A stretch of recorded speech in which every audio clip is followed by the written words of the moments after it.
ఓం నమ శివాయ. శ్రీ గురుభ్యో నమ, శ్రీ పరమగురుభ్యో నమ, శ్రీ పరంపరగురుభ్యో నమ, శ్రీ పరమేష్ఠి గురుభ్యో నమ. శివాయ గురవే నమ.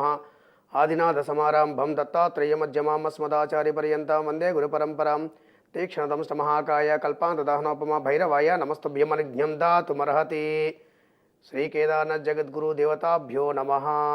కాలభైరవం కార్యక్రమానికి స్వాగతం, సుస్వాగతం.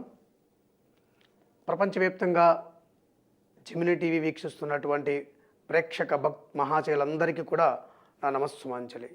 ఈ కాలభైరవం కార్యక్రమంలో మనకి ప్రధానంగా చెప్పుకోవాల్సినటువంటి దేవతామూర్తులు అష్టభైరవులు. అష్టభైరవులు అంటే అష్ట దిక్కులకు వారు క్షేత్రపాలకులు. ఒక్కొక్క దిక్కుకు ఒక్కొక్క క్షేత్రపాలకుడు ఒక్కొక్క శక్తితో కూడుకొని ఉంటారు. అంటే ఇక్కడ మనం ఒకటి చెప్పచ్చు, ప్రధానంగా భైరవుడి యొక్క అనుమతి లేకుండా, భైరవ సాధన చేయకుండా, భైరవుడి యొక్క సిద్ధి పొందకుండా శాక్తేయ శాబర మంత్రాలు ఏవి కూడా సిద్ధించవు అనేది ప్రధాన అంశం.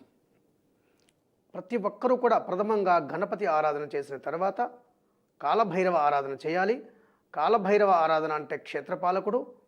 ఈ యొక్క మంత్రం సాధన చేసిన తర్వాత శాక్తేయ మంత్రాలన్నీ కూడా సులభంగా మీకు సిద్ధిస్తాయి. మీ యొక్క వాక్సిద్ధి పెరుగుతుంది. మీ యొక్క భవిష్యత్తులో ఏం జరుగుతుందో ఊహించేటటువంటి శక్తి మీకు ఒక విధానం ద్వారా చేయడం ద్వారా అద్భుతమైనటువంటి వాసన పసిగట్టగలరు మీరు. ప్రథమస్య గణపతి, ద్వితీయస్య భైరవ, తృతీయస్య శాక్తేయ. మీరు శాక్తేయం చేయండి, మీకు సంబంధించిన ఏ దేవత చేసుకోవచ్చు మీరు. ఈ విధానం ప్రకారము గురువు యొక్క సలహా మేరకు మీరు చేయండి. మీ జీవితంలో మీరు ఈ భూమిపైన ఎందుకు జన్మించారు, మీ యొక్క లక్ష్యం ఏంటి, మీరు దేనికోసం ఈ భూమిపైన భగవంతుడు మిమ్మల్ని పుట్టించాడు అనేటటువంటి లక్ష్యము మీకు సాధన ద్వారా తెలుస్తుంది.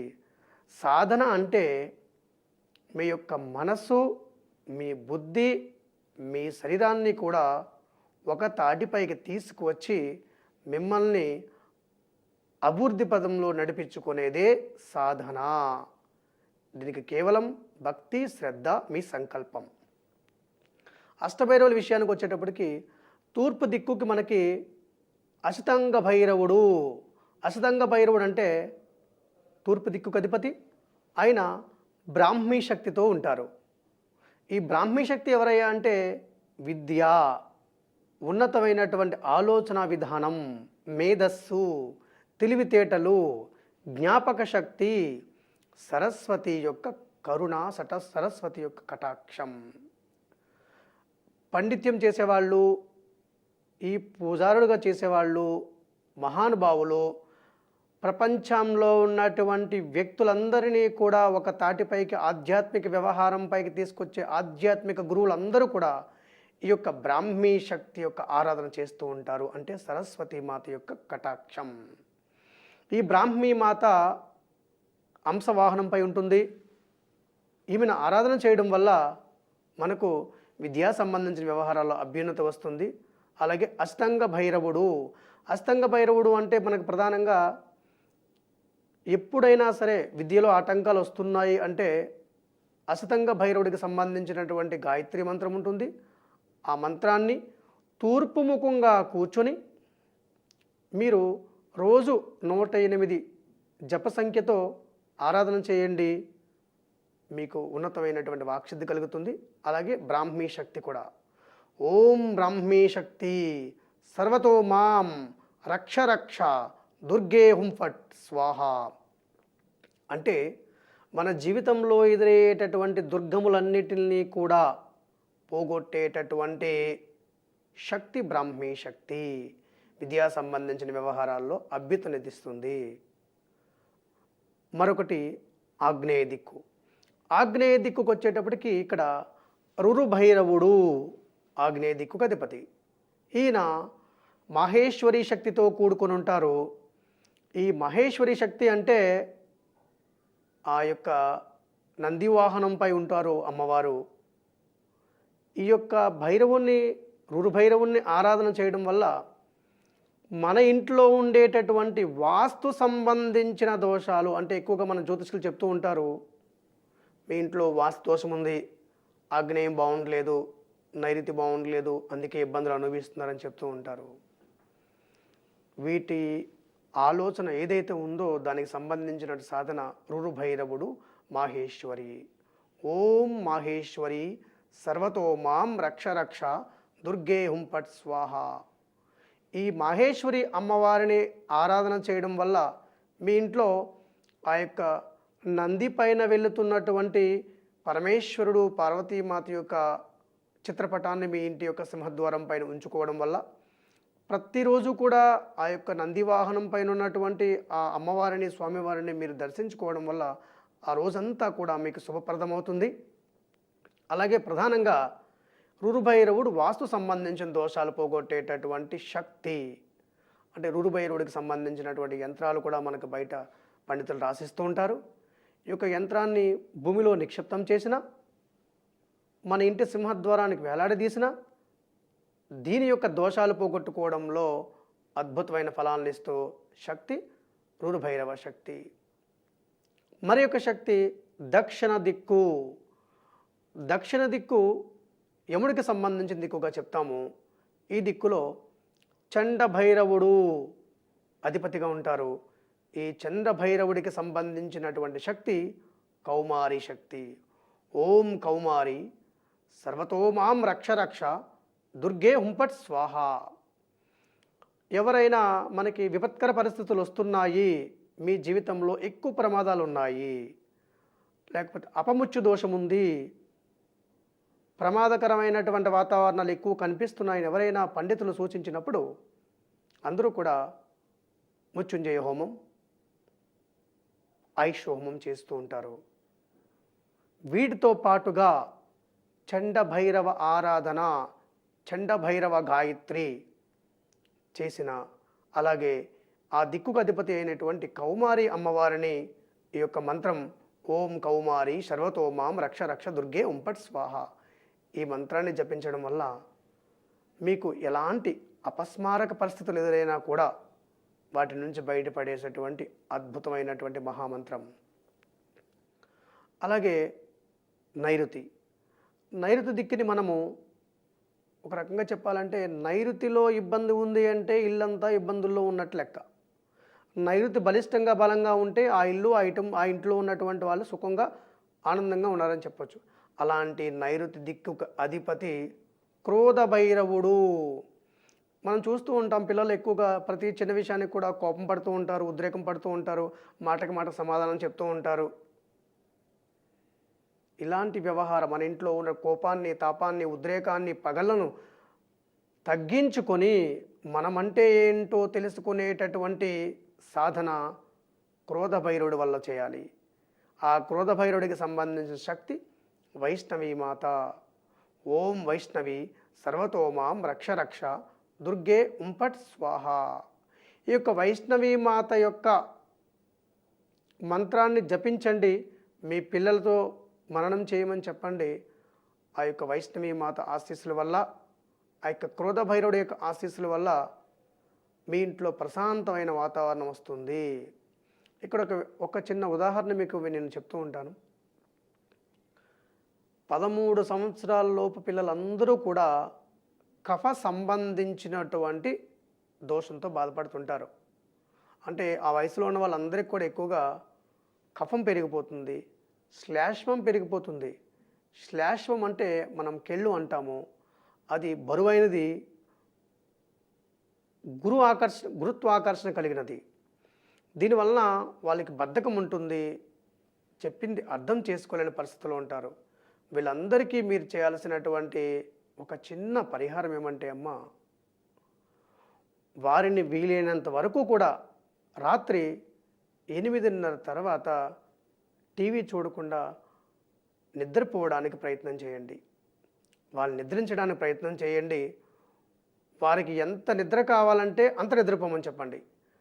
మీరు దీనికోసము వైద్యుని సంప్రదించి రకరకాల మందులు వాడడం కంటే ఇది అత్యున్నతమైనటువంటి పరిహారము. వాగ్భటాచార్య అయినా, ప్రాశర మహర్షి అయినా, నిఘంటు మహర్షి అయినా వీళ్ళందరూ చెప్పినటువంటి ఆరోగ్య రహస్యాల్లో ఇది అత్యున్నతమైన ఫలాన్ని ఇస్తుంది. అలాగే పిల్లలు పడుకునేటప్పుడు వీలైనంత వరకు ప్రతిరోజు కూడా వాళ్ళకి గోరువెచ్చని పాలనివ్వండి, పంచదార లేకుండా. వారికి ప్రశాంతమైన నిద్ర వస్తుంది. ఈ విధంగా వారి కోపాన్ని, వారి కపాన్ని, వాళ్ళ శ్లేష్మాన్ని అదుపు చేయొచ్చు. దానికి తోడు ఈ వైష్ణవీ మాతకు సంబంధించినటువంటి ఆరాధన, వైష్ణవీ మాత కవచం, క్రోధ భైరవుడి యొక్క గాయత్రిని జపం చేయమని చెప్పండి. మీ పిల్లలు మీ కుటుంబాన్ని, మీ వంశాన్ని కూడా ఉన్నతమైనటువంటి స్థితిలోకి తీసుకుపోవడానికి వారికి అనుకున్నంత శక్తి ఈ క్రోధ భైరవుడి వల్ల వస్తుంది. సన్మార్గంలో నడిపించేటువంటి శక్తి క్రోధ భైరవుడి వల్ల వస్తుంది. మీ కుటుంబానికి, మీ వంశానికి పేరు తెచ్చేటటువంటి శక్తి క్రోధ భైరవుడి వల్ల వస్తుంది. ఆరాధన చేయండి. ఈ యొక్క భైరవుడికి సంబంధించినటువంటి పూర్తి వివరాలు ఇంకా మీకు కావాలనుకుంటే నా యొక్క వ్యక్తిగత నెంబర్ చెప్తాను. దానికి ఎవరైనా కాల్ చేయొచ్చు. 9000200117 9000200117. అలాగే మరొక నెంబరు 9000200717. మరొక దిక్కు పశ్చిమం, పడమర. ఈ పడమర దిక్కుకు అధిపతి మనము వారాహి మాత అని చెప్తాము. వారాహి మాతో పాటుగా ఉన్మత్త భైరవుడు, ఇది ప్రధానమైనటువంటి అంశం. ఉన్మత్త భైరవుడు అంటే మన జీవితంలో మనకు వచ్చేటటువంటి ఆరోగ్యకరమైనటువంటి వ్యవహారాలు, అంటే భయంకరమైనటువంటి వ్యాధులు ఉన్నప్పుడు, అనారోగ్యాలు ఉన్నప్పుడు ఈ యొక్క ఉన్మత్త భైరవుడి ఆరాధన చేయాలి. ఉన్మత్త భైరవుడు ఆరాధన వల్ల, ఉదాహరణకి మనము హాస్పిటల్కి వెళ్తూ ఉంటాము, వైద్యుడు సూచించినటువంటి మందులన్నీ మనం వాడుతూ ఉంటాం. అయినా కూడా కొన్ని సందర్భాల్లో మనకున్నటువంటి రోగం తగ్గుముఖం పట్టదు. ఏదో ఇబ్బంది మనల్ని ఇబ్బంది పెడుతూ ఉంటుంది. అలాంటి వారు ఎవరైతే ఉన్నారో వాళ్ళందరూ కూడా ఓం ఉన్మత్త భైరవాయ మమ రక్ష రక్ష, ఓం ఉన్మత్త భైరవాయ మమ రక్ష రక్ష అనేటటువంటి మంత్రాన్ని జపిస్తూ ఒక రాగి చెంబులో నీళ్లు తీసుకొని ఉదయం మీరు లేచిన వెంటనే మీ యొక్క నిత్య కార్యక్రమాలు చేసుకున్న తర్వాత ఈ మంత్రాన్ని ఒక 3 మాలలు జపించి ఆ యొక్క నీటిని మీరు తాగండి. మీ శరీరంలో ఎలాంటి అనారోగ్య సమస్యలు ఉన్నా కూడా తొందరగా పోవడానికి మంచి అవకాశం ఉంటుంది. అలాగే ఈ వారాహి అమ్మవారి ఆరాధన వల్ల మనకి వాక్శుద్ధి, అలాగే భవిష్యత్తులో మనకి ఏం జరుగుతుంది, భవిష్యత్తును చూసేటటువంటి శక్తి వారాహి మాత ఇస్తుంది. మనకి స్వప్నంలో కానీ, లేదంటే మనం ప్రయాణం చేస్తున్నప్పుడు కానీ, లేదంటే కొంతమందికి స్నానం చేసేటప్పుడు వస్తూ ఉంటాయి కొన్ని ఆలోచనలు. రేపు ఇది జరుగుతుంది, వారం రోజుల తర్వాత ఇది జరుగుతుంది. వీళ్ళందరూ కూడా వాళ్ళ యొక్క భవిష్యత్తును సూచించేటటువంటి శక్తిని తెలుసుకోవాలనుకునే వాళ్ళందరూ కూడా ఓం వారాహి సర్వతో మాం రక్ష రక్ష దుర్గే పట్ స్వాహ. వారాహి మాత కవచం చదవండి. వారాహి మాతలో లఘువారాహి, ధూమ్రవారాహి, కిరాతవారాహి, స్వప్నవారాహి అనేటటువంటి రూపాలు ఉన్నాయి. అందులో మీరు వారాహి మాతకు సంబంధించిన ఏదైనా మీరు సాధన చేసుకోవచ్చు. అలాగే మరి ఒక దిక్కు వాయువ్యం. ఈ వాయువ్య దిక్కులో ఉండేటటువంటి భైరవుడు కపాల భైరవుడు. ఈ కపాల భైరవుడికి సంబంధించి ప్రధానంగా మీకు చెప్పాల్సిన అంశం ఏమంటే, ఇక్కడ నిద్రలో పిల్లలు జడుచుకుంటూ ఉంటారు, భయపడుతూ ఉంటారు, లేదంటే ఏదో గాలి ధూళి అంటూ ఉంటాము. మనం నడిచేటప్పుడు రోడ్డు పైన ఏదో నిమ్మకాయలు తొక్కాము, లేదంటే మరేదో తొక్కాము. ఈ తొక్కుడు గుణం ఏదైతే ఉందో ఈ గుణాన్ని పూర్తిగా మీ శరీరం నుంచి తీసేటటువంటి భైరవుడే కపాల భైరవుడు. ఈ కపాల భైరవుడికి ఉన్నటువంటి శక్తి ఇంద్రాణి శక్తి, ఇంద్రాణి మాత. ఈ మధ్య మనం చూస్తూ ఉంటాం ఇంద్రాణి అమ్మవారికి సంబంధించినటువంటి ఆరాధనలు పెరిగాయి దేశంలో. ఎందుకంటే పిల్లల యొక్క ఆరోగ్య వ్యవహారాల్లో పిల్లల యొక్క దుస్వప్నాలు రాకుండా ఈ ఇంద్రాణి మాత యొక్క కవచాన్ని ధరించిన ఇంద్రాణి మాత యొక్క మంత్రం ఓం ఇంద్రాణి సర్వతో మాం రక్ష రక్ష దుర్గే ఉంపట్ స్వాహ. ఈ ఇంద్రాణి మాత కపాల భైరవుడికి సంబంధించిన శక్తి. ఈ యొక్క కపాల భైరవుడు ఆరాధన చేయండి. ఈ కపాల భైరవుడికి సంబంధించినటువంటి చిన్న చిన్న రక్షలు తావీదు లాంటివి మీరే తయారు చేసుకో సొంతంగా. మీ పిల్లలకు చేతికి కానీ మెడలో కానీ ధరించండి.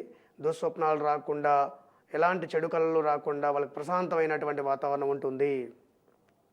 అలాగే ఉత్తర దిక్కుకు అధిపతి మనం ప్రధానంగా చెప్తాము చండీ, చాముండి. ఈ అమ్మవారు శక్తిగా ఉంటారు. అలాగే భీషణ భైరవుడు, అమ్మవారి యొక్క వాహనం సింహవాహనంతో కూడుకుని ఉంటారు భీషణ భైరవుడు. ఎవరిని ఆరాధన చేయాలి అంటే భీషణ భైరవుణ్ణి ఎవరైతే న్యాయ సంబంధమైనటువంటి వ్యవహారాల్లో తిరుగుతుంటారో, ఉదాహరణకి పోలీసు శాఖకు సంబంధించిన వాళ్ళు, రక్షణ శాఖకు సంబంధించిన వాళ్ళు, సిబిఐ సిఐడికి సంబంధించిన వాళ్ళు, ఐపీఎస్కి సంబంధించిన వాళ్ళందరూ కూడా, అంటే దేశాన్ని, రాష్ట్రాన్ని, ప్రజలను కూడా న్యాయ సంబంధించిన, రక్షణ సంబంధించిన వ్యవహారాల్లో కాపాడేటటువంటి శక్తి భీషణ భైరవుడు. ఈ భీషణ భైరవుడికి సంబంధించినటువంటి శక్తినే మనము చాముండా శక్తి అంటాము. మనం ప్రతి చోట చండీ హోమాలు ఎక్కువ చేస్తూ ఉంటాం. చండీ హోమము చేయడము అంటే కేవలం మన కోసం కాదు, సమస్త ప్రజల కోసం, వారి యొక్క ఆరోగ్యం కోసం, వారికి రక్షణ ఇవ్వమని ఆ అమ్మవారిని వేడుకునేటటువంటి ఆరాధనే చండీ హోమం.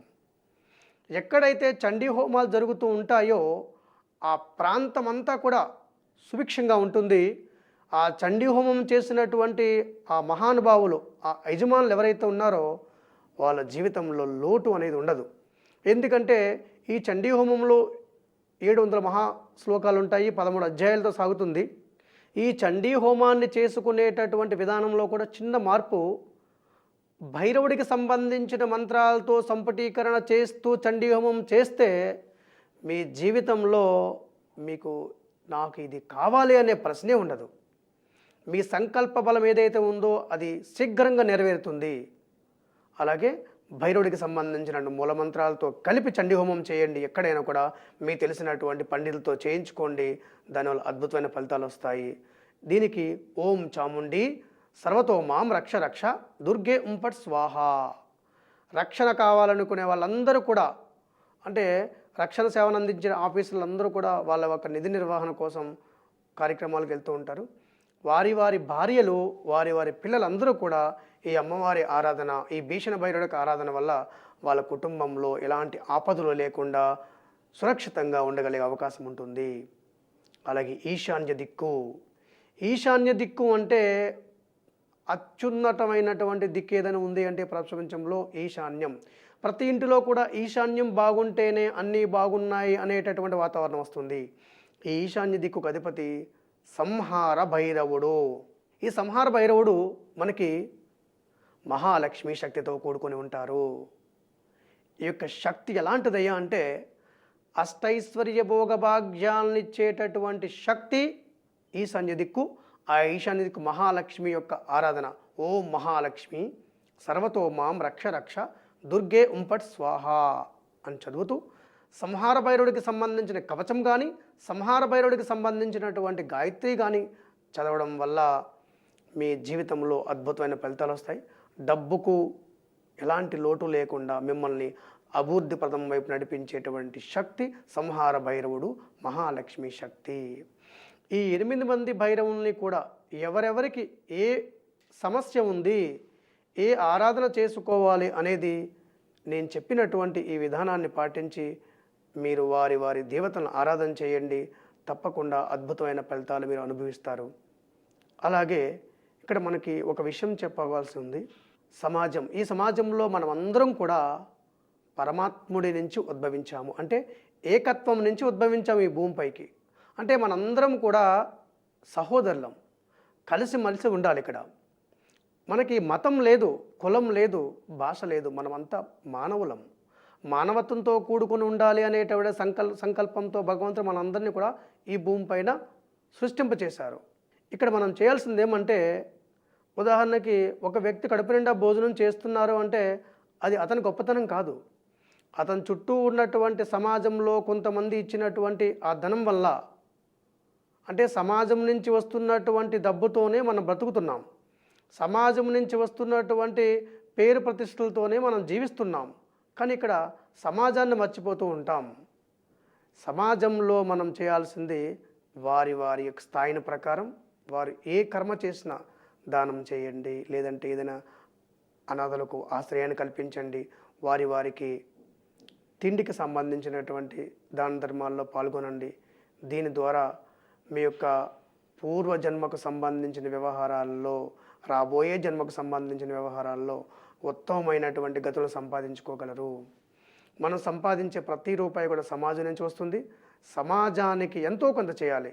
ఇదంతా నాది, నేనే సంపాదించుకున్నాను అనేటటువంటి అహాన్ని పక్కన పెట్టి, మన కుటుంబ సభ్యులకు ఎంతవరకు అవసరమవుతుందో వాళ్ళకి చేయాల్సినటువంటి నిత్య కార్యక్రమాలు చేస్తూ సమాజంలో ఉన్నటువంటి కొంతమందికి సహాయం చేయడం వలన ఇదియే పుణ్యం, ఇదియే మిమ్మల్ని మోక్షానికి, ముక్తి మార్గం వైపు ప్రయాణింపచేస్తుంది.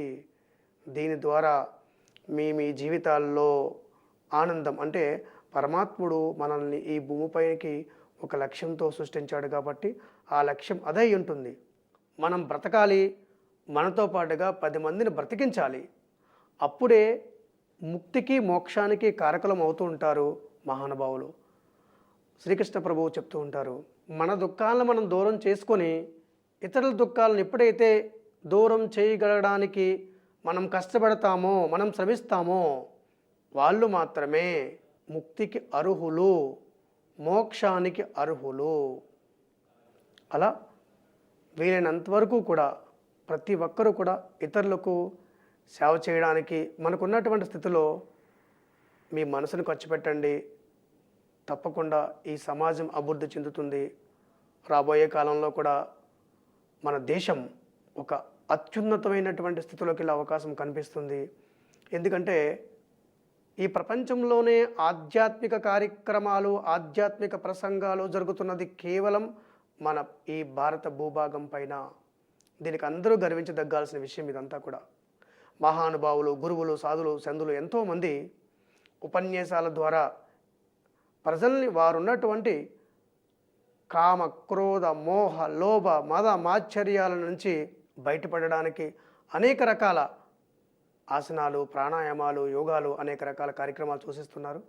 దాని ద్వారా మనల్ని జీవితంలో అభివృద్ధి పరచుకోవడమే కాకుండా సమాజాన్ని అభివృద్ధిపరిచి ఈ దేశాన్ని ముందుకు తీసుకోవలసినటువంటి ఆవశ్యకత చాలా ఉంది. అందరూ కూడా ఆలోచిస్తే మంచి విషయం వస్తుంది. అలాగే కాలం పైన విజయం. ఈ కాలం పైన విజయం అంటే ఉదాహరణకు ఈ కాలభైరవ ఆరాధన ద్వారా, కాలభైరవ సాధన ద్వారా, ఈ మంత్రాల ద్వారానే కాకుండా మీ సంకల్ప బలము ఎంత ఎక్కువ ఉంటే, మీ మనోధీరత్వం ఎంత ఎక్కువగా ఉంటే అంత అద్భుతమైన ఫలితాలను అనుభవించవచ్చు. ఉదాహరణకు టెన్సింగ్ అనేటటువంటి మహానుభావుడు 1953 మే 29న ప్రపంచంలోనే మొట్టమొదటిసారిగా ఎవరెస్ట్ శిఖరాన్ని అధిరోహించినటువంటి వ్యక్తి. అతను 28 సార్లు పాటు ఆ యొక్క ఎవరెస్ట్ శిఖరానికి 5 మీటర్ల దూరంలో వెళ్ళి వెనక్కి తిరిగి వచ్చేవాడు. తన భార్య ఎప్పుడూ తను చెప్తూ ఉండేది, ఎందుకు ప్రయత్నం చేస్తున్నావు, దానివల్ల నీకు వచ్చే లాభం ఏంటి, అక్కడ గడ్డిపరకు కూడా మొలవదు కదా, దీనివల్ల నీ ఆరోగ్యం పాడైపోతుంది కదా అని చెప్తే తను తన భార్య యొక్క మాటను విని ఆలోచించుకొని 29వ ప్రయత్నం చేశాడు. తను ఆ యొక్క ఎవరెస్ట్ శిఖరం పైన పాదం మోపినటువంటి మొట్టమొదటి వ్యక్తిగా ప్రపంచంలో కీర్తించబడుతున్నాడు. ఇదే కాలం పైన విజయం. ఈ కాలం పైన విజయం సాధించడానికి కేవలం మనుషులకు మాత్రమే అవకాశం ఉంది. అంటే ఎవరికి ఎంత సంకల్ప బలం ఉంటే అంత అద్భుతమైనటువంటి అభివృద్ధిని సాధించుకోవడానికి ఈ కాలభైరవ సాధనలో అత్యున్నతమైనటువంటి రహస్యాల ద్వారా మీరు మిమ్మల్ని అభివృద్ధి చేసుకొని మీ కుటుంబానికి, సమాజానికి కూడా మేలు చేయాలి. ఇంకొకటి అద్భుతమైన మంత్రం కాలభైరవ తంత్రంలో ఉంటుంది. ఇది ఓం అమృతే అమృతేశాని అమృతోద్భవి అమృతేశ్వరి అమృతవర్షం కురుకురు అమృతవర్షిని అమృతం కురుకురు స్వాహ. మీ ఇంట్లో అమృతాన్ని వర్షించడానికి, మీ మనసు ఎప్పుడు ప్రశాంతంగా ఉండడానికి, ఈ యొక్క మంత్రం బాగా పనిచేస్తుంది. ఈ మంత్రాన్ని సాధన చేయడం ద్వారా మీ జీవితంలో అద్భుతమైనటువంటి ఫలితాలు అనుభవించే అవకాశం ఎక్కువగా ఉంటుంది. కాలభైరవుడు అంటే ప్రతి దేవాలయంలో కూడా క్షేత్రపాలకుడుగా ఉంటారు. ఆయనకి సింధూరం అంటే ప్రీతి. సింధూరంతో స్వామిని అభిషేకించండి, సింధూరంతో అర్చించండి. ఆయనకు నల్ల మినప గారెలంటే ప్రీతి. ఆయన మెడలో ఆ యొక్క గారెలను హారంగా వేయండి. దాని ద్వారా మీ జీవితంలో సమస్త సుఖాలు భోగాలు అనుభవించడం మంచి అవకాశం ఉంటుంది. సర్వే జనః సుఖినో భవంతు. మీకు అందరికీ కూడా ఆ కాలభైరుడు ఆశీస్సులు లభించుగాక. ఓం నమః శివాయ.